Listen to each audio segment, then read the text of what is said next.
I recently went to the farmer's market and of course came home with a whole bunch of zucchini, way too much. And I thought, oh, what am I going to do with all of this? So, being that I'm a baker, of course I'm going to make some homemade zucchini bread, and it came out delicious, and I just can't wait to share it with you. You can find the recipe at thehistoricalhomemaker.com.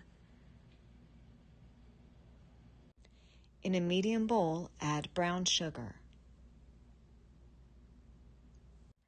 2 tablespoons of orange juice. I'm using orange juice that has a lot of pulp. 1/2 cup of vegetable oil. Add in 2 large eggs. 1 teaspoon of King Arthur's pure vanilla extract. Mix the ingredients really well until everything is well incorporated and smooth in texture.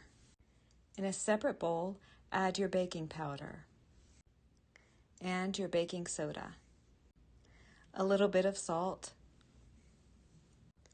a little bit of cinnamon,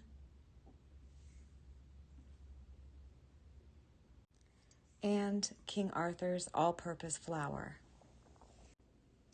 It's now time to use a whisk to whisk the dry ingredients together really well. Add the dry ingredients into the wet ingredients. Stir the dry ingredients and the wet ingredients together, making sure everything is mixed together very well. Add in the zucchini.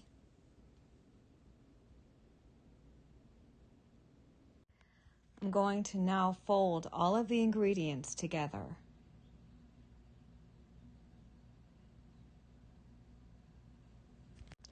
Add in the chopped walnuts.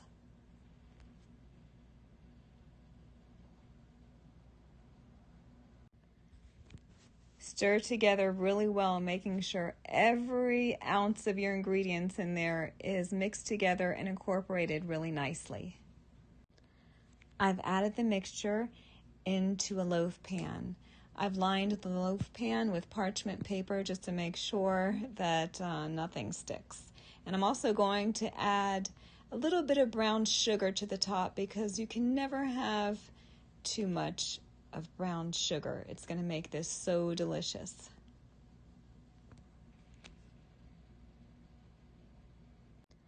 I'm going to now add to a preheated oven of 350 degrees, and I'm going to bake for 55 to 65 minutes until I do a toothpick check and all comes out clean. The zucchini bread is fresh from the oven, and I'm going to let it sit in the pan for just a few minutes until I remove it, and then let it cool for a little bit until slicing and serving.